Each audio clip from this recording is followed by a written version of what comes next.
સર્વમંગલમાંગલ્યમ કલ્યાણકારકમ પ્રદાનમ સર્વધર્માણમ જૈનમ જયતુ શાસનમ નમઃ સમયસારાય સ્વાનુભૂત્યાચકાસતે ચિત્ત સ્વભાવાય ભાવાય સર્વભાવાંતરચ્છિતે.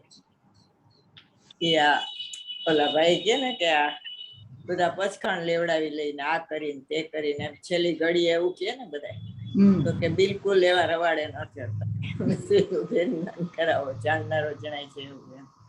અને મૂળ શું બે અટકવાના વસ્તુ, એક તો કસાઈની મનતા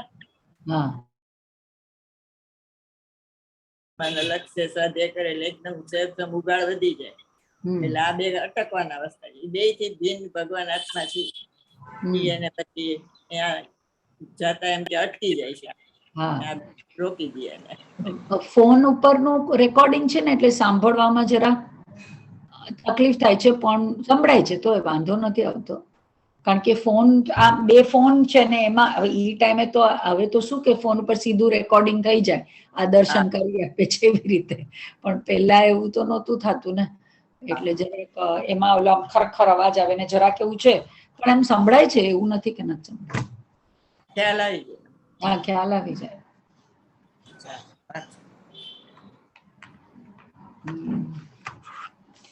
નાયક સ્વરૂપ પ્રકાશક, પ્રવચન નંબર 18, પેજ 237, ડેટ 7/10/21. બે ભાગ છે ફરીને, ઝીણી વાત છે, વાત સાચી છે, ન પકડાય એવું છે. પુનરુક્તિ દોષ લાગતો નથી કાંઈ. આત્મા અતિન્દ્રિય જ્ઞાનની મૂર્તિ છે, જ્ઞાનમય, એમાં ઇન્દ્રિય જ્ઞાનનો પ્રવેશ બિલકુલ નથી. જેમ રાગનો પ્રવેશ નથી તેમ ઇન્દ્રિય જ્ઞાનનો પ્રવેશ નથી.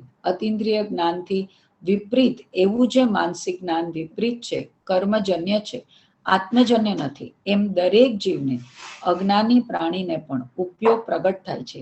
એ ઉપયોગ છે એ સ્વભાવનો અંશ છે, એ બંધ મોક્ષનું કારણ નથી. એ સ્વભાવના અંશમાં નાયક જણાયા કરે છે. બાળ ગોપાળ સૌને અનુભવમાં આવે છે. આવા અજ્ઞાનીને પણ બે ભાગ છે, પણ પરમાર્થ બે ભાગ નથી. પરમાર્થ પછી થાય, અનુભવ પછી. જ્ઞાન ઉપયોગમાં આત્મા જણાય છે અને પરાવલંબી જ્ઞાનમાં પર જણાય છે. જ્ઞાનમાં આત્મા જણાય અને ઇન્દ્રિય જ્ઞાનમાં પર જણાય, એવા બે ભાગ છે અત્યારે વર્તમાનમાં બધાની પાસે. આ લક્ષની અપેક્ષા એ કીધું છે. ઇન્દ્રિય જ્ઞાનમાં પર જણાય લક્ષની અપેક્ષા, આત્મામાં જ્ઞાનમાં આત્મા જણાય, અતિન્દ્રિય જ્ઞાનમાં સ્વ જણાય, એ લક્ષની અપેક્ષા. બાકી પ્રતિભાસ તો બેયમાં છે સ્વપરનો. બે ભાગ પડી જાય છે ત્યાં, એક સાધક અને બાધક એવી બે પર્યાયના ભાગ પડી જાય. બરોબર, એની વાત છે, વાત સાચી છે, ન પકડાય એવું છે. પુનરુક્તિ દોષ લાગતો નથી. આ ભાવનાનું શાસ્ત્ર છે ને, એટલે વારંવાર ઘૂંટવાથી ભાવના દ્રઢ થાય છે. એટલે એમાં વારંવાર પુનરુક્તિ દોષ એટલે વારંવાર કેવું, એ એવો દોષ આમાં લાગતો નથી ભાવનાના ગ્રંથમાં. બરોબર. આત્મા અતિન્દ્રિય જ્ઞાનની મૂર્તિ છે. મૂર્તિ એટલે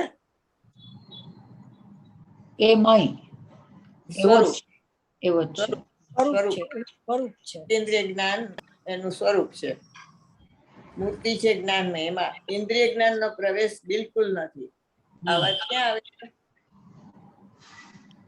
એમાં ઇન્દ્રિય જ્ઞાનનો પ્રવેશ બિલકુલ નથી. 320 ગાથા.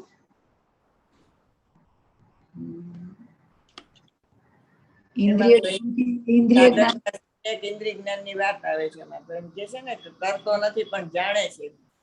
એટલે 320 ગાથામાં સાધકનું સમ્યક ઇન્દ્રિય જ્ઞાન એની વાત છે. તો ગાથા 15 ગાથામાં તિરોભાવના આવિર્ભાવની વાત છે પર્યાયમાં. ઇન્દ્રિય જ્ઞાનનો આત્મામાં પ્રવેશ નથી, ક્યાં આવે છે? 49મી ગાથાના ચોથા બોલ છે ને, ચોથો બોલ કાઢો. 49મી ગાથાનો ચોથો બોલ. દ્રવ્યેન્દ્રિય છે ત્રીજો બોલ, ચોથો બોલ ભાવેન્દ્રિયનો, અને છેલ્લા બે જ્ઞાન છે એમાં જ્ઞાન જ્ઞેય રૂપ નથી થતું ને જ્ઞેય જ્ઞાન રૂપ નથી થતું. ઈ બોલ છે બે.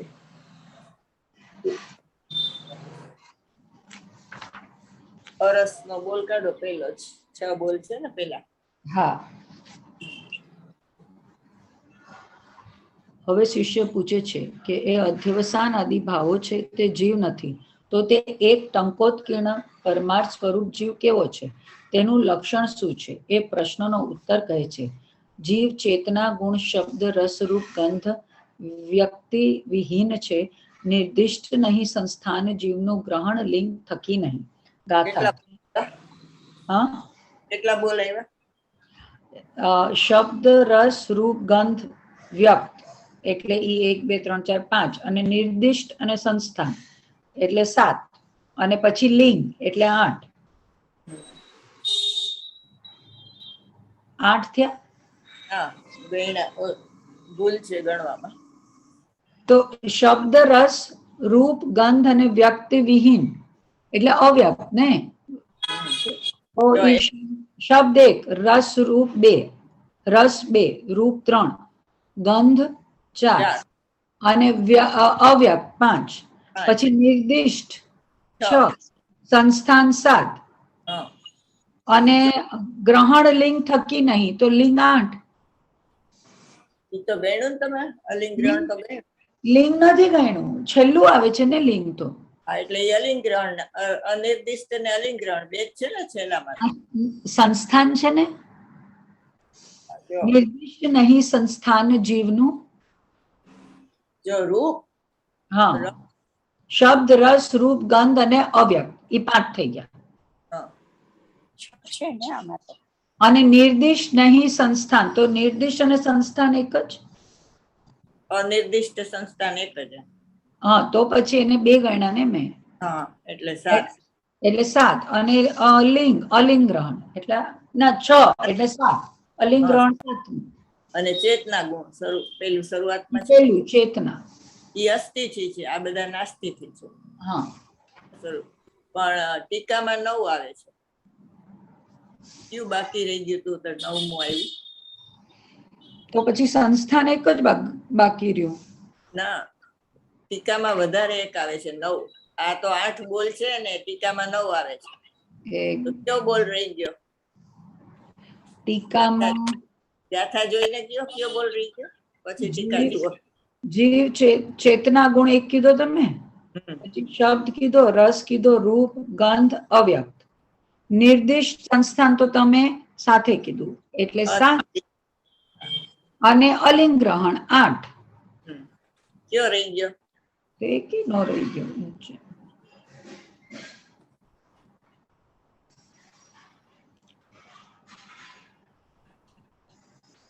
ઉદ્ગલ કર્મના ગુણ કેટલા બોલો? 20. આમ તો 4 ને પછી એને બાયફકેટ કરો તો 20. 4 બોલો. સ્પર્શ રસ ગંધ અને વર્ણ, તો સ્પર્શ રહી ગયો. શબ્દ અહીંયા કીધું તો સ્પર્શ રહી ગયો. શબ્દ રહી ગયો, એટલે સ્પર્શ રહી ગયો. હા, એટલે સ્પર્શ એમાં પછી ટીકામાં લઈ લીધું. બરોબર, એને 4 3 કીધા પણ એટલે ચોથા લઈ લીધું આમાં. એવું છે. હવે વાંચો રસ ગુણ નું. હવે ટીકા. જે જીવ છે તે ખરેખર પૂતગલ દ્રવ્યથી અન્ય હોવાથી તેમાં રસગુણ વિદ્યમાન નથી, માટે અરસ છે. એ પૂતગલ દ્રવ્યથી ભેદના છે. પૂતગલ દ્રવ્યના ગુણોથી પણ ભિન્ન હોવાથી પોતે પણ રસગુણ નથી, માટે અરસ છે. એટલે ગુણથી ભેદના છે. પછી પરમાર્થ પૂતગલ દ્રવ્યનું સ્વામીપણું પણ તેને નહીં હોવાથી તે દ્રવ્યેન્દ્રિયના આલંબન વડે પણ રસ ચાખતો નથી, માટે અરસ છે. એટલે દ્રવ્યેન્દ્રિયનું છે. પછી પોતાના સ્વભાવની દ્રષ્ટિ જોવામાં આવે તો શમિક ભાવનો પણ તેને અભાવ હોવાથી તે ભાવેન્દ્રિયના આલંબન વડે પણ રસ ચાખતો નથી, માટે અરસ છે. એટલે આ ભાવેન્દ્રિયનું જીવ. બરોબર. આ છે ને પેલા ગુણસ્થાન થી 12મા ગુણસ્થાન સુધી 6 અક્ષમ છે અને ત્યાં સુધી ભાવેન્દ્રી છે. 1 થી 3 ગુણસ્થાનમાં અજ્ઞાન રૂપ છે અક્ષમ છે અને પછી ચોથે થી જ્ઞાન રૂપ છે અક્ષમ. છદ્મસ્ત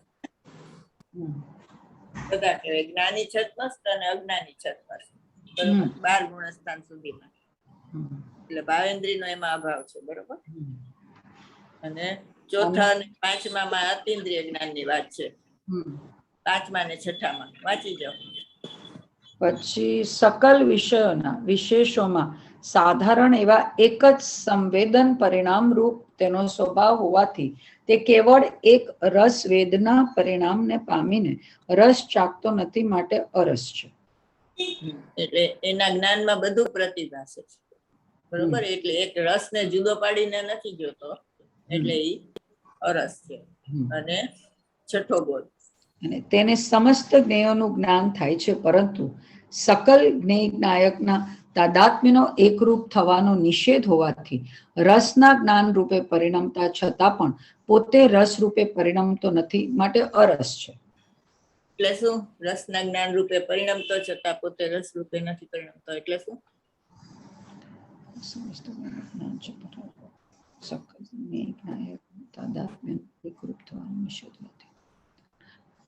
એટલે એમાં રસના જ્ઞાનનો પ્રતિભાસ તો થાય છે, પણ એ રૂપે જ્ઞાન થતું નથી. હા, બરોબર. છઠ્ઠો બોલ છે ને? હા, છઠ્ઠો બોલ છે. એવું ક્યાં આવે છે? ક્યાં કળશમાં એવું આવે છે કે જ્ઞાન જ્ઞેય રૂપ નથી થતું?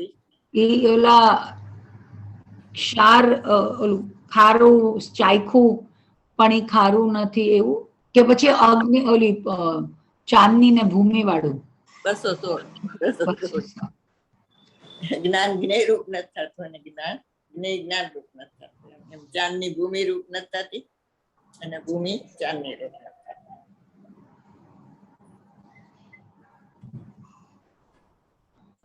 પછી આમાં એમ કીધું ને, ઇન્દ્રિય જ્ઞાનનો પ્રવેશ નથી, એટલે અતિન્દ્રિય જ્ઞાનથી વિપરીત એવું જે માનસિક જ્ઞાન વિપરીત છે તે કર્મજન્ય છે અને આત્મજન્ય નથી. માનસિક જ્ઞાન છે ને એ વિપરીત છે, એ ક્યાં આવ્યું હતું? માનસિક જ્ઞાન વિપરીત છે, અતિન્દ્રિય જ્ઞાન અવિપરીત છે, એવું ક્યાં આવ્યું હતું? વિકલ્પ એટલે માનસિક જ્ઞાન એટલે વિકલ્પ. ઇન્દ્રિય જ્ઞાન ને માનસિક જ્ઞાન એટલા બધા રેફરન્સ આપણે તો ક્યાં ક્યાં લઈ અકારક, અવેદક, રાગાદી, અશુદ્ધ, પરમાત્મા પ્રકાશ, બરોબર. ઇન્દ્રિય જ્ઞાન ને વિપરીત જ્ઞાન કીધું અને 181 કલ્પમાં અવિપરીત જ્ઞાન કીધું, અતિન્દ્રિય જ્ઞાન. ઉપયોગમાં ઉપયોગ છે એવું વિપરીત જ્ઞાન થાય ને, પરમાત્મા પ્રકાશ. પરમાત્મા પ્રકાશમાં ઇન્દ્રિય જ્ઞાન ને વિપરીત જ્ઞાન કીધું અને સંવર અધિકારમાં અતિન્દ્રિય જ્ઞાન ને અવિપરીત જ્ઞાન કીધું.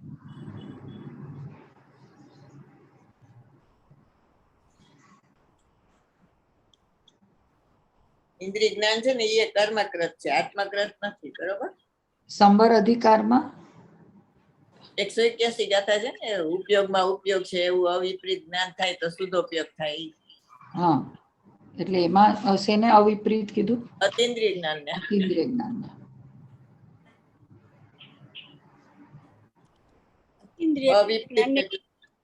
અતિન્દ્રિય જ્ઞાન ને કેમ વિપરીત કહેવાય? અવિપરીત. અવિપરીત. ઓલું વિપરીત ના અવિપરીત.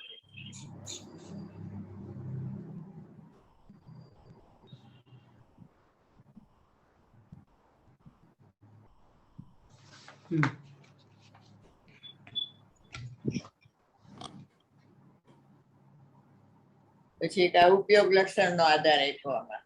ઉપયોગ લક્ષણ છે ને બંધ મોક્ષ નું કારણ નથી. ભગવાન આત્મા જેમ બંધ મોક્ષ નું કારણ નથી ને, લક્ષણ છે ને એ પણ બંધ મોક્ષ નું કારણ નથી, સ્વભાવ નો અંશ છે. એમાં જ્ઞાન જણાયા કરે છે. અને બીજું 17-18 ગાથા નો દાખલો આપ્યો. અબાળ ગોપાળ સૌને અનુભૂતિ સ્વરૂપ ભગવાન આત્મા અનુભવમાં આવે છે.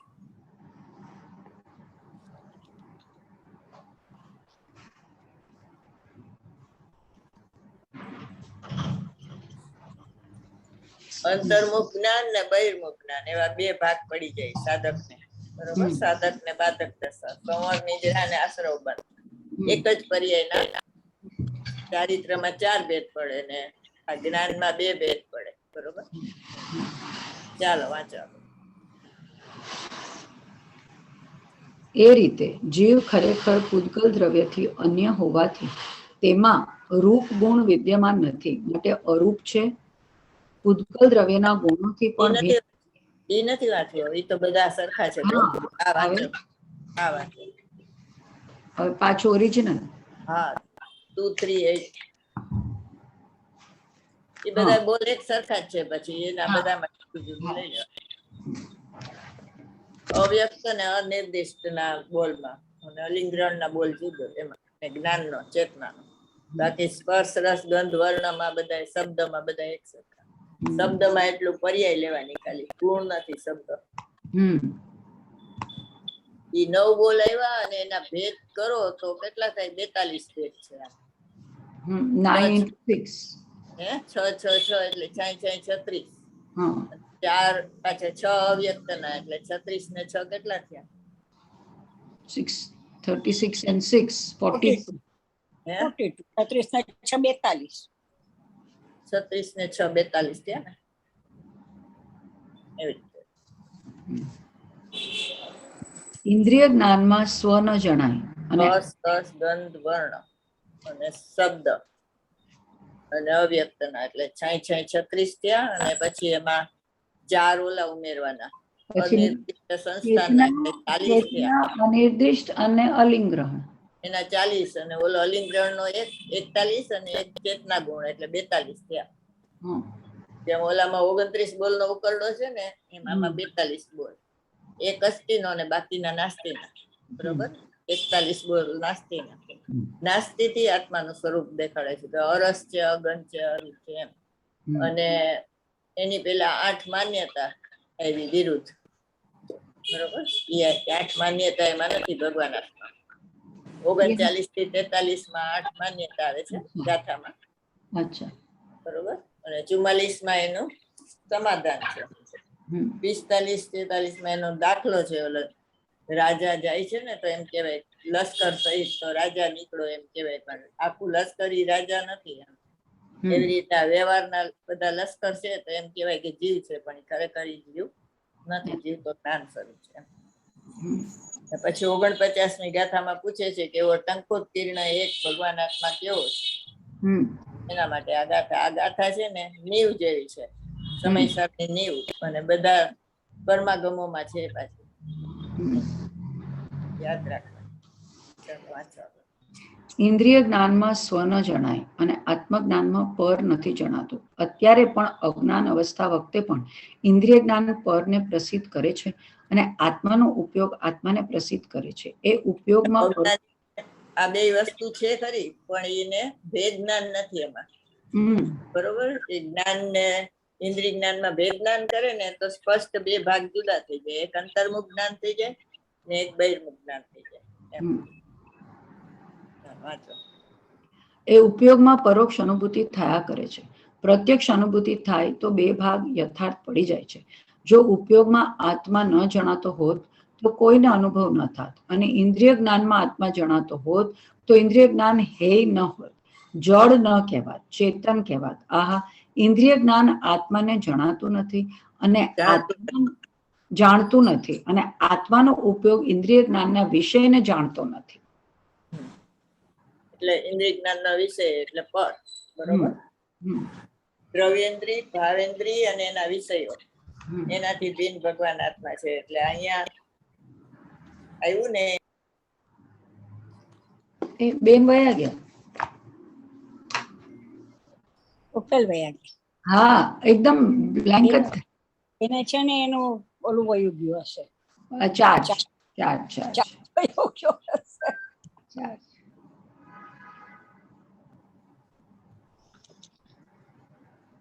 દ્રવ્યેન્દ્રિય, ભાવેન્દ્રિય અને તેના વિષયો એમ કીધું ને.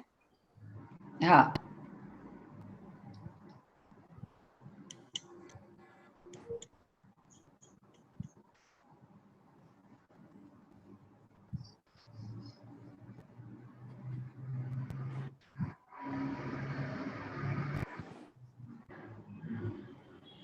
મારે ફોન કર દર્શન